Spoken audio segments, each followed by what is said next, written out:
Hey guys, welcome back to aud206. This is class 5, and Eric in the forums had a great suggestion to use the transformer sound effect for the Mega Boss's airship gun reveal before it starts shooting at stuff. And I thought it'd be fun to actually create the Transformers 5-beat sound instead of just going on the web and pulling down the 80s clip from a bad VHS dub. So to do that, I went after a plugin I have here in Nuendo. Unfortunately, Adobe Audition doesn't do MIDI at all. So generally when I'm building sound effects and actually even mixing, I use Nuendo as my primary DAW. A lot of the same principles apply across both. So if I just bypass these for a second, I'll show you Massive. Massive is a virtual instrument, and a good one at that. It's made by Native Instruments. So how this works, there are 2 sawtooth oscillators in here. They're pitched pretty close, but a little bit dissonant to get a little bit of that edge. And then there's a noise generator as well. And then these are, using this slider, you can tell them all to go to filter 1, which is what they're doing. And then filter 1 over here is set to a high-pass filter that is then automating the cutoff based off of this step filter over here. You see it's a stair-step filter. So if I play a note, you can hear the beginnings of the sound in there. And you can just see it kind of go across here. So in addition to this, there's an LFO, a low frequency oscillator, which I can adjust the rate of this. And actually this rate is also feeding into, as you can see, the number 5. How this works in Massive, you just drag the LFO that you want into the parameter you want it to automate. So LFO 5 is defining the rate. And then that is the stair stepping that is the gap that's in between the notes is because of the stair step. If I change this to like a sine wave, it has a different tone to it. Or there's even, you know, all kinds of different crazy stuff you can do. But the stair step works fine.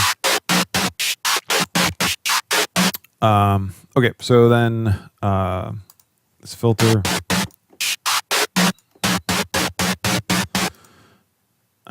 Without this filter, it will just stay the same. As you can tell here, it's not changing, but the filter is what's giving you the.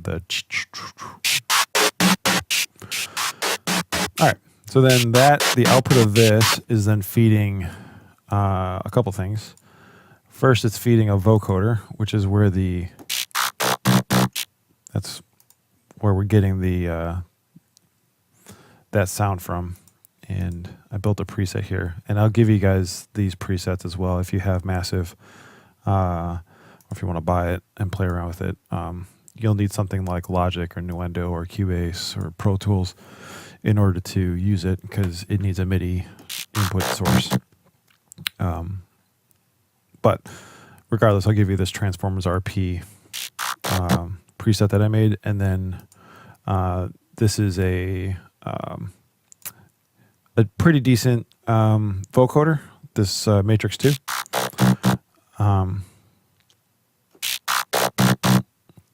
So the original dry signal that's coming in is this, and then the wet or the vocoded.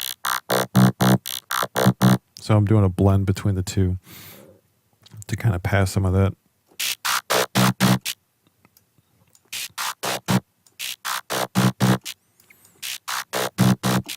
So I felt like that was a pretty good match. You know, I could certainly play around with that a whole lot more and come up with something a little different, but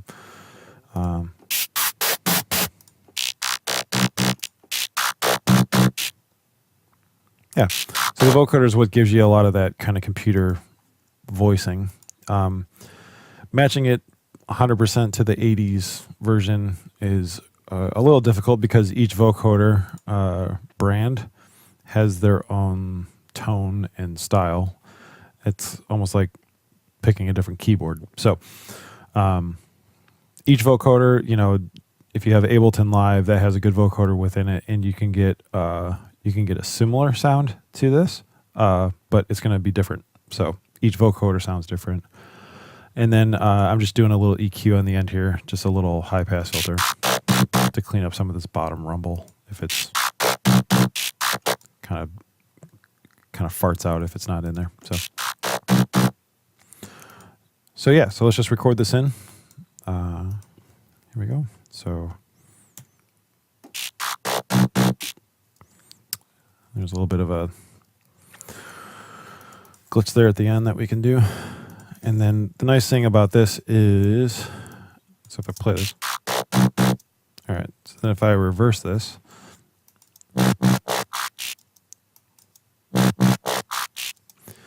the transformers either build up or...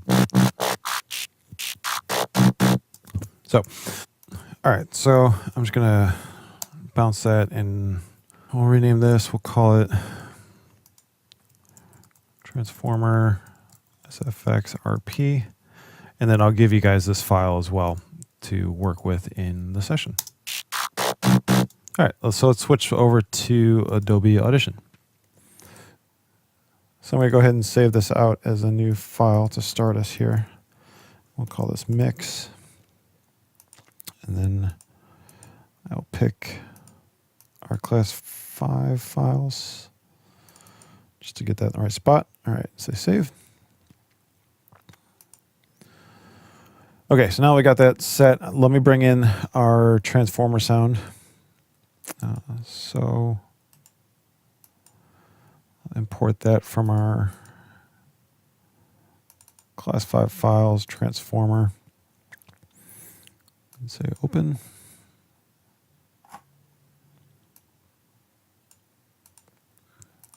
Just listen to it. Sounds like it. So we go down to our I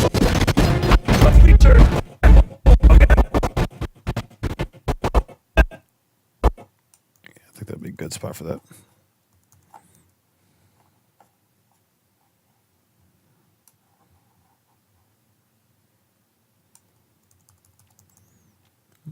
Play that. Yeah, works pretty well. Let's see how it works in the mix.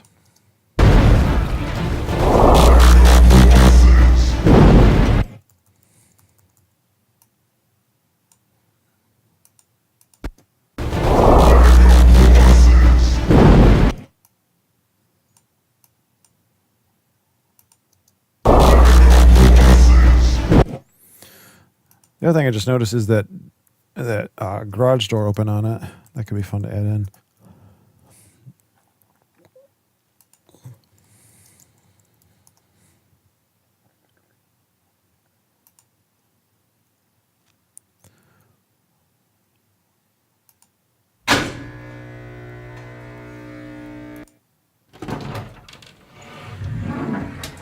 Garage door open.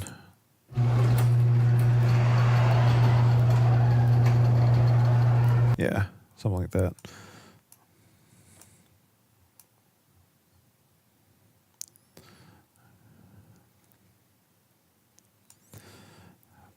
But create a new copy on that. I'll create a new copy on this one as well.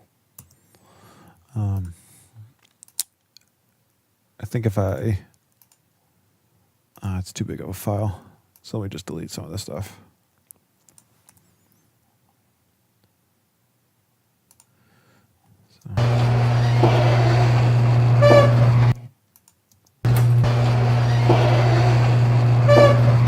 Get rid of these weird noises in there. Yeah. All right.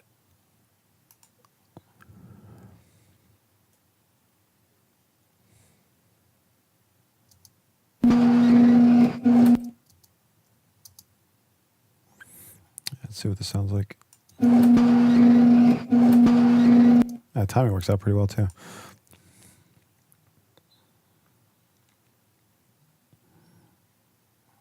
Let's go to multi-track.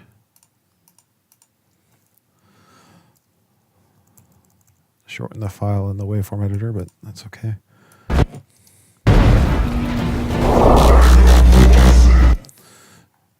And completely neglected the fact that there's a helicopter, which usually helicopter blades are kind of fun to add in.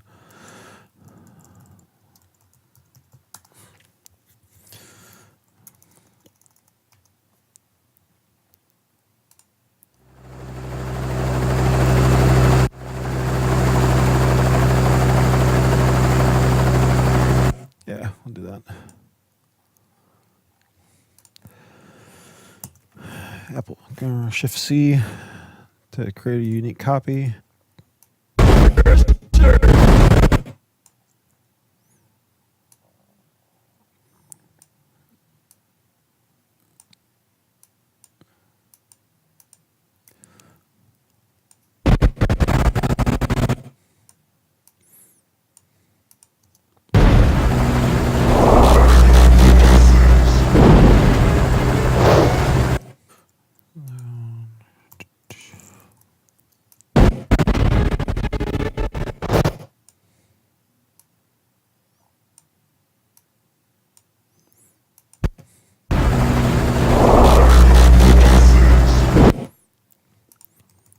We got a transformer sound. We got a little bit of that weapon swish, and then we have this door open. So I think we've pretty much all the other sounds that we need are going to be included with the game footage here.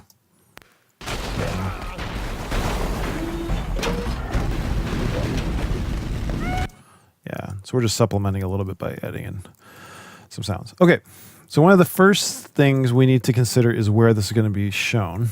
And from what I can tell, this is going to be a web distribution. So it's going to be uploaded to Vimeo or uploaded to YouTube. And then one thing to consider with things that are going to the web is some laptop computers, especially Apple MacBook Pros, the speakers don't get very loud. And therefore, you need to create a louder mix when things are going to go to web. Otherwise, if you mix it quieter in a more kind of analog friendly range, you know, if you remember back to your old cassette days or whatever, where you would keep your levels around 0, well, that's actually minus 20 on this scale. So there's 20 dB of headroom above 0 on in analog. So if you were to mix down there, such as commercials average at about minus 24. Some laptops, you know, even when you turn them all the way up, they don't get loud enough to really experience that. So to keep that in mind, this is a dBFS meter down here. So that means decibels full scale. It's also a peak meter. So it's only going to show the peak information. So there are options as far as the range that you can look at, but you can't necessarily look at the RMS level. And the RMS is the average signal strength. If you were to set your meter with a bass guitar is all average signal. There's no transients, there's no peaks, there's no clicks, if that makes sense. It's just a solid tone. Versus a snare drum is almost all transient. The initial snap, that's all transient. So, but on a meter, even though they're going to show up similarly, the snare drum will sound quieter if you set them at the same level, because the average, the RMS level is how we perceive loudness. All that to be said, we need a better meter than what's available here. And there's a free one out there that I suggest you get, and it is on Voxengo's website. Voxengo sells a lot of plugins for sale, but they do have a couple that are for free. And one of them is the span meter. So go ahead and download it. I've already downloaded it. So it's a pretty simple install. I'll go ahead and install the VST3 version. The main difference between VST2 and VST3 is VST3 will auto-detect whether it's a mono channel or a stereo channel, and it'll put the appropriate channel count into your spot, so you don't need to create a separate mono version, stereo version, surround version. A single plugin will know how many channels you have and put the appropriate iteration of the plugin on the channel for you. So the next step is, if you haven't installed a plugin before, in Audition, you have to go to the Effects Audio Plugin Manager, and then you have to scan in your plugins. All right, so on Apple, the default location for plugins to be installed is in this Library Audio Plugins folder. On Windows, if it's a VST, usually they get installed into either a Steinberg VST plugins folder, or under program data, there's a common folder, and then common VST2 or VST3. You can also specify when you install the plugin where you want it to go, and then in here you can specify that folder. So then you just scan for the plugins, and it's going to find what you have in your system.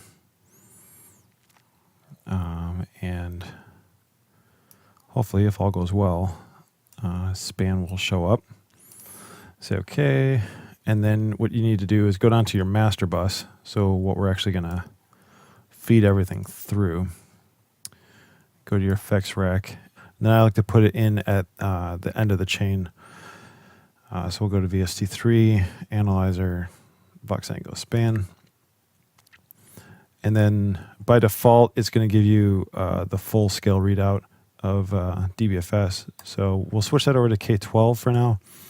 So it essentially moves the 0 line down to -12, and then it shows you 12 dB of headroom. But this is helpful for when you hit play and your average level comes across here. It's still really important to mix to your ears and to perceive volume changes and all that kind of stuff. But it's also nice to have a visual reference to see what's going on here. So we're going to keep this in our back pocket. We'll close it for now because it takes up so much screen space. But we'll definitely look at it when we feel like we have a good balance going, and then we can adjust our overall to where it needs to be. So now that we got that, let's take a look at our picture here. So I'm going to start with just the music and the voice and get those working really well together.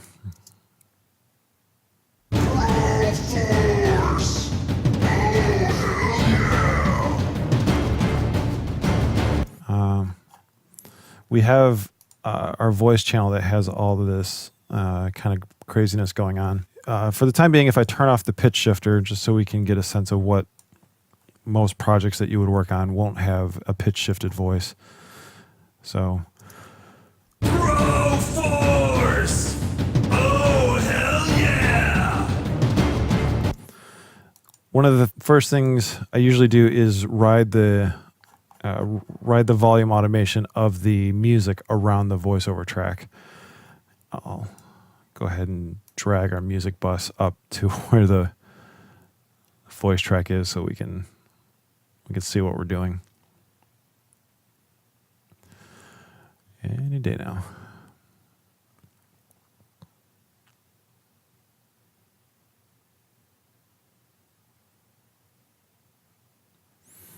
Okay. So here we go. If I change this to volume, now I have a rubber band volume automation here. So.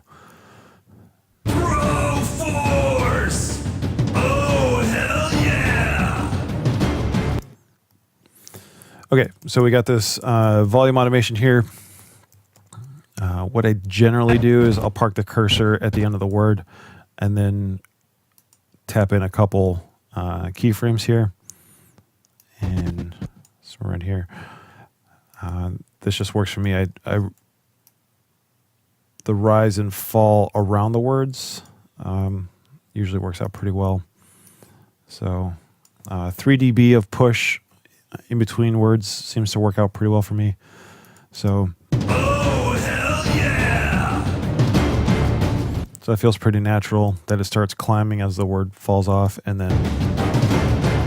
Freedom! it's down by the time the word kicks in. So again, we'll just use a little duck there, and then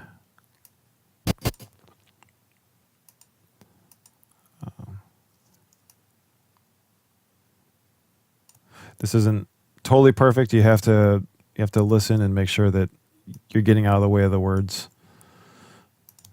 Freedom! But having the music climb up again kind of keeps the energy, keeps the excitement going. But it is a bit of a task to. If you have a volume controller, you can do it. Or if you have a control surface that has a fader, you can certainly ride the volume with the fader.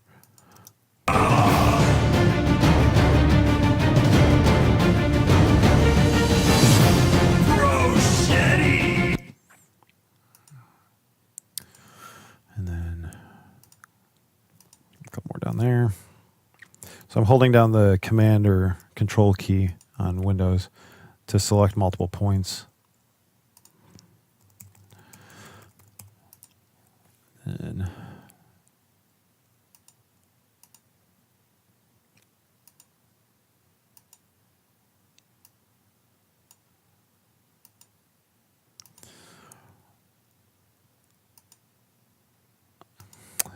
another way to go about this, and if you don't have multiple music tracks here, you can just create an edit point at the start of the word.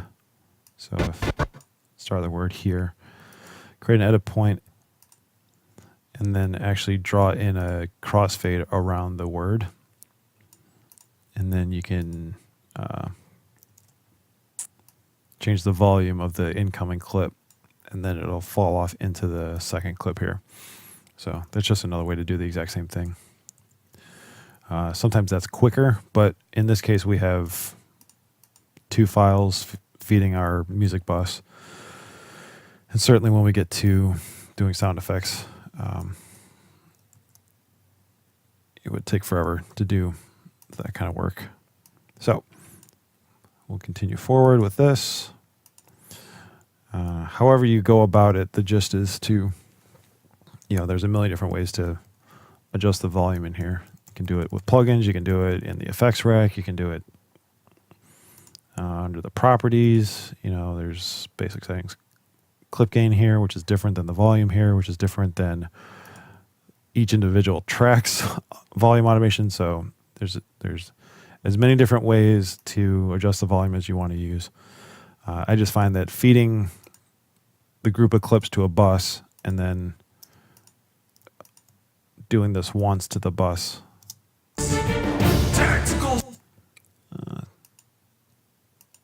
gives me the most control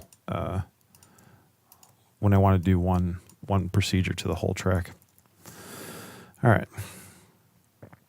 Sometimes in these shorter intervals, you can just do a single point. Swine! Butter!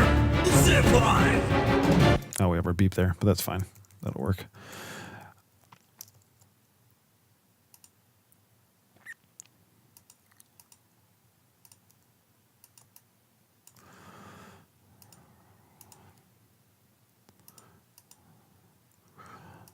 Once you get used to this, you can start eyeballing where stuff is. Coconuts! Online multiplayer!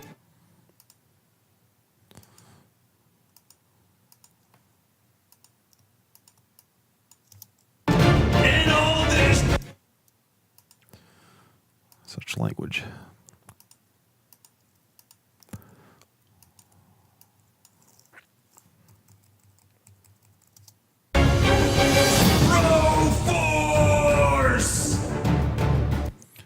And then at the end, and sometimes at the beginning, it might make sense to push this even beyond our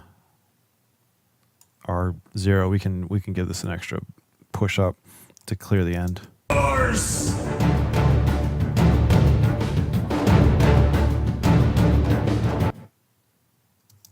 Yeah. Great. So then let's add in our game sounds. Make sure that we're covering what we need to cover here. One quick note about the music track. If you find that your dialogue is not cutting against the music, chances are there's an instrument or something that's in the same range tonally as the dialogue. My go-to in that area is around the 2K mark, and I'll show you why. So I added a parametric EQ here. So we'll find 2K, do a pretty narrow width. So if I play the music and I boost a bunch of 2K, you'll see it starts competing against the dialogue. Pro Force! Oh, hell yeah! There's actually not much 2K information in the track at that point. Let's cut down on here a little bit. You pros! Pronin! Yeah! Sometimes there's a squealing guitar, sometimes there's a saxophone or other instruments that are in the dialogue range. And somewhere around here, oftentimes, if you just scoop out a little bit of that 2K. You pros! Pronin! Yeah! Your voice has space to cut through. Additionally, compressing your dialogue so that it maintains the same level. There's a really good chance that your music is going to be heavily compressed to stay at the same volume throughout the whole thing, or within a few dB. You know, this is representative of that. It's clipped at digital 0, and it's, you know, probably the average in this. Doesn't deviate much volume-wise. The human voice, on the other hand, does deviate quite a bit. So you can bring down some of those louder points to match the lower points using a compressor. In addition to EQ, you may find that you might want to add some compression to the music track. You might want to add some reverb to it. It's whatever you feel is going to better the overall piece. You have the tools. The music's not off limits, so to speak, when you're doing your final mixdown. And sometimes it could benefit greatly from having some reverb added to it or some compression. So let's give a listen to our voice and our music together with the goofy pitch shifted vocal effect here, and able to make sure that we're still cutting on top. All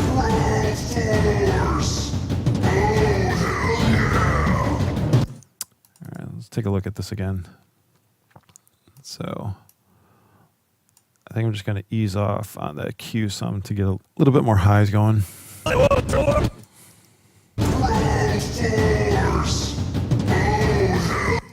Yeah. And I just need to remind myself why I scooped 500 out.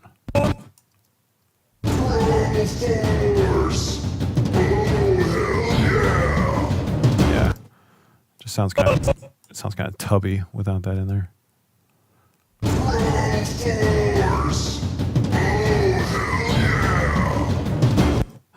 We're actually peaking around -12 down here.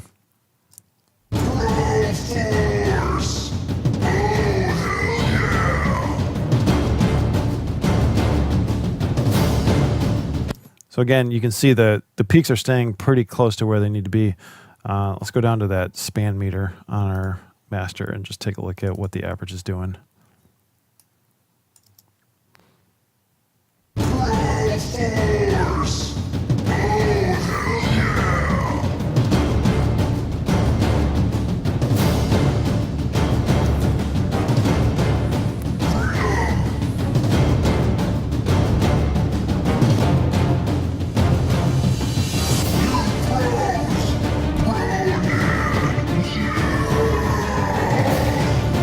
So you can see we're staying pretty consistent right around this -8 mark with the average.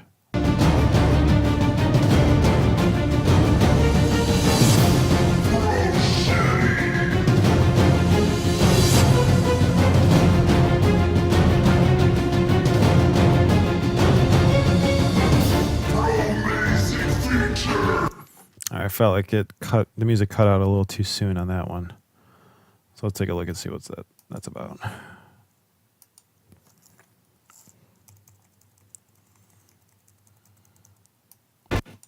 And my eyeball was off a little bit there. My eyeball estimation. So I'll get that a little bit more closer to the middle. I can even cheat it just a touch because the music kind of falls off at the same point. Amazing features. Mega bosses. Bees. Tactical swine. Zipline.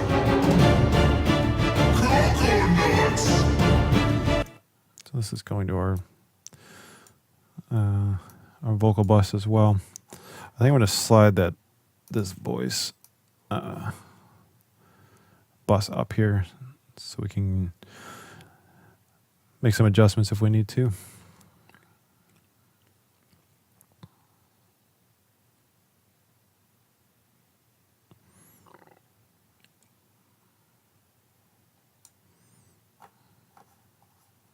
Shrink it down, just drag it up. All right. Drop the music under the music.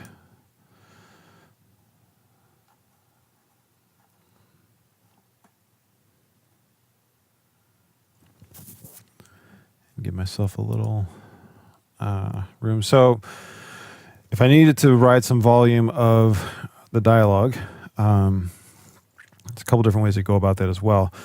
If you increase the clip gain at this point, it's going to push harder into our compressor. And the output, since we're set the ratio so high, the output's not going to change drastically. So if I set this clip to like plus 10, for example, and then I drive into this compressor.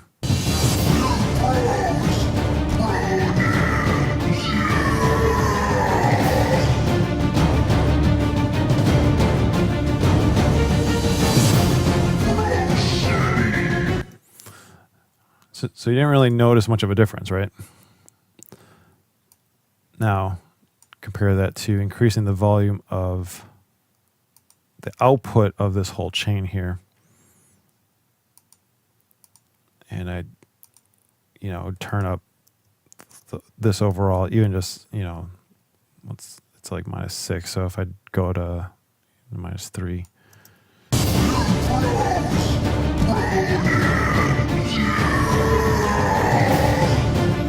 That's a pretty major difference, but certainly if I do with this now too. So this is 9 dB up.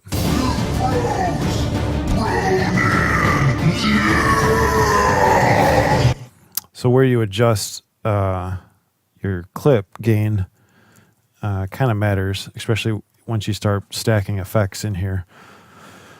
So again, if I increase this to 10, it's just going to drive into that compressor a lot harder.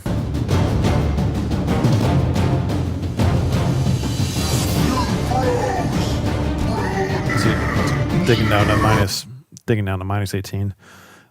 For whatever reason, it's the sync on the track versus the compressor. The compressor is activated early on here. I'm not sure why, but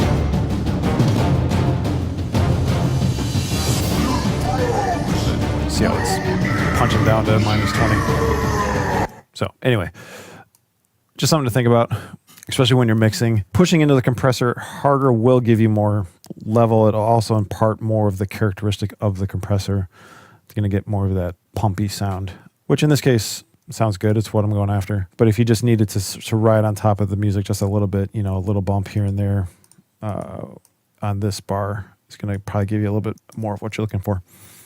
All right, so let's mix in our game sound effects and make sure that those are cutting through good. Back up.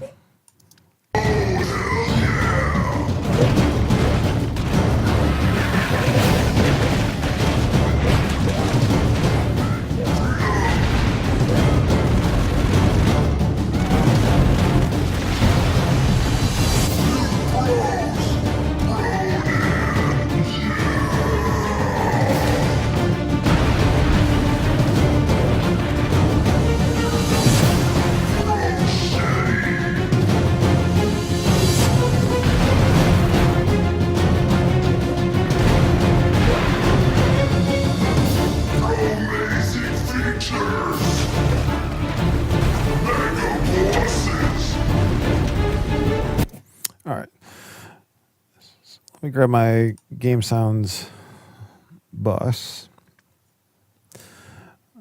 Again, this is just one approach in how to mix.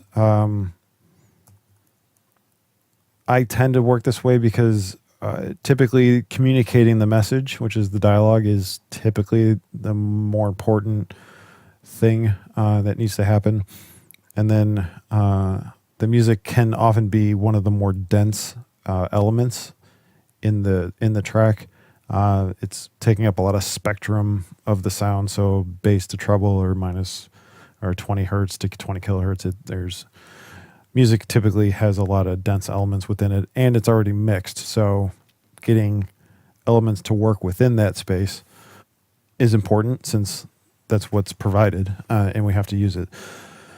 So I oftentimes, I don't linger a long time on, working on individual elements, but I will oftentimes start with the dialogue, move on to the music, move on to the sound effects in a mix, and add those elements in as they go to make sure that the integrity of the communication piece, the dialogue, is staying intact.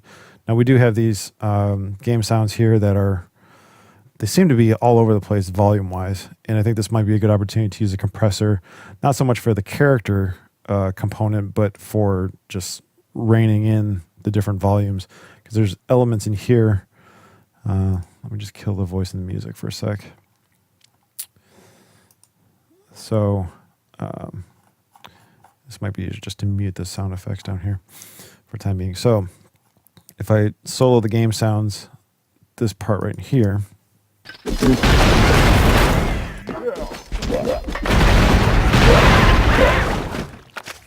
so those are all helpful, but volume-wise, it's all over the map.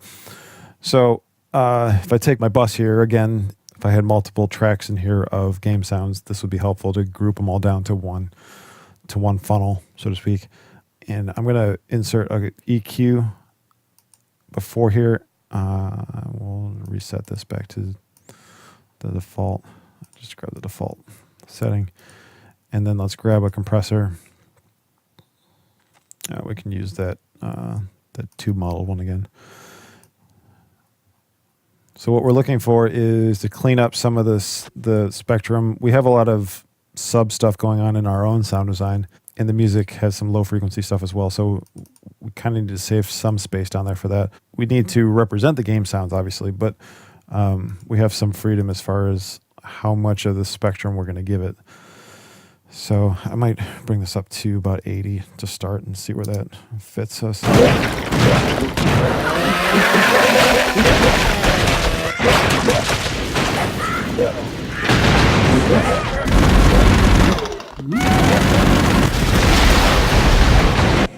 This can be a bit of a tough call because you want some low frequency information down there. And obviously when you're playing the game, the sound designers who did the game want you to have a full frequency experience. So, high frequencies and low frequencies. But we need to start choosing what goes where. If we have a lot of low frequency content from the game sounds, then we have a lot of low frequency content from the music and from our own sound design. The separation of the elements starts falling apart. I kind of feel like it needs either a little bit of this 300 to 400 removed.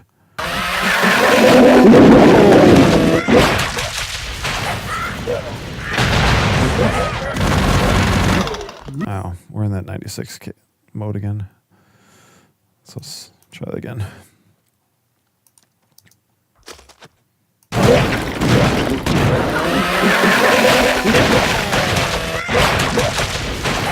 I just know we have a lot of stuff going on in this range. And then I want to add a little bit of that kind of top end sparkle to help some of these effects cut through the mix.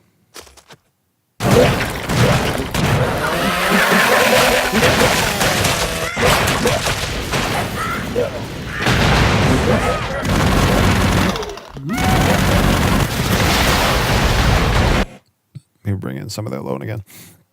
Okay, and then next, we're going to set this up to compress. Oh, I probably need to, anytime you add some boost here, it might make sense to drop the output down a touch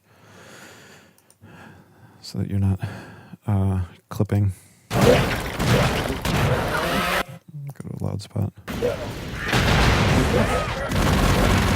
Cool. Drop this down pretty strong here. Gain makeup, yeah, we can give ourselves about 6 dB push. Let's try a 4:1 ratio to start. Now the attack, I'm going to go really fast, which means I'm going to drop this down to maybe 1 millisecond, because I don't want to impart a lot of that compressor sound characteristic to it. And I'm going to do a longer release time so that it just drops the level and then it relaxes when the loud part passes. So you'll see the level meter will be kind of staying pretty smooth. It won't be pumping around.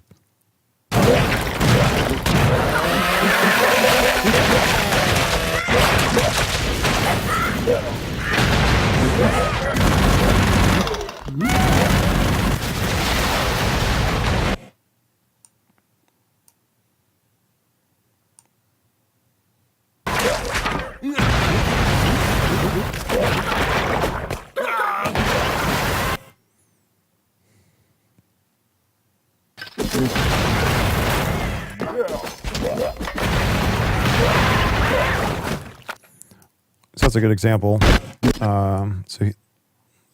This is without the compressor.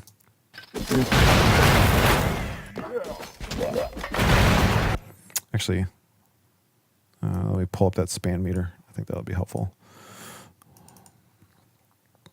Look at this. So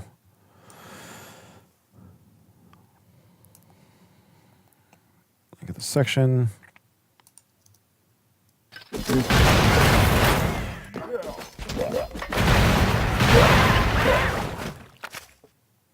All right, so I hit about -6, but the quieter part through here is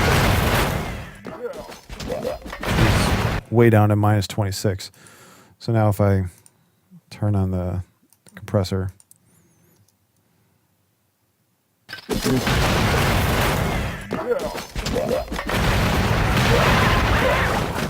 you see that it didn't even get down to -16, but the top stayed about the same. So 6, and then that was at -16 versus it dropping all the way down to -26.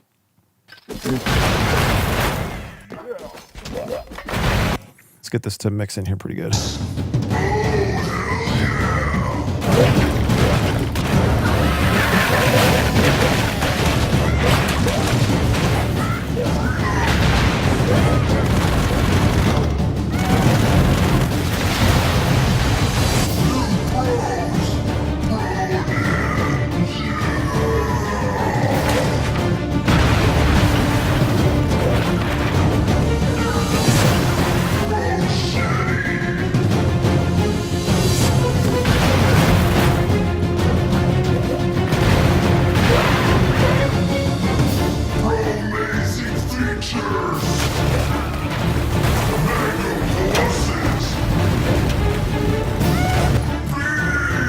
So that's a spot where I think these sound effects can really come to the forefront.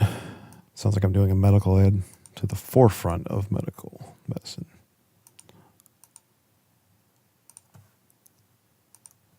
So I'll just push these up a couple dB.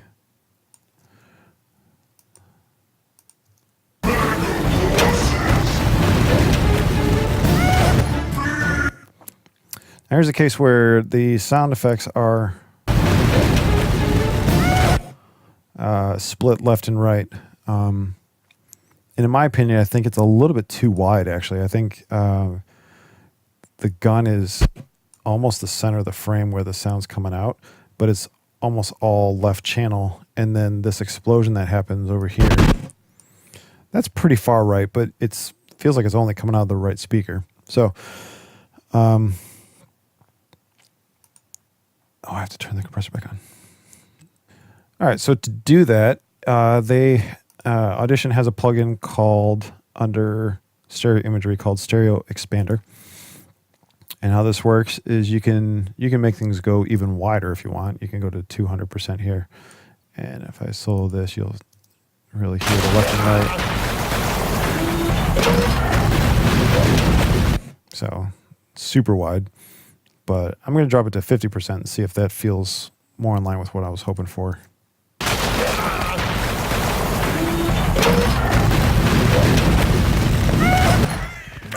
Yeah, I think so. This is something that we can automate as well.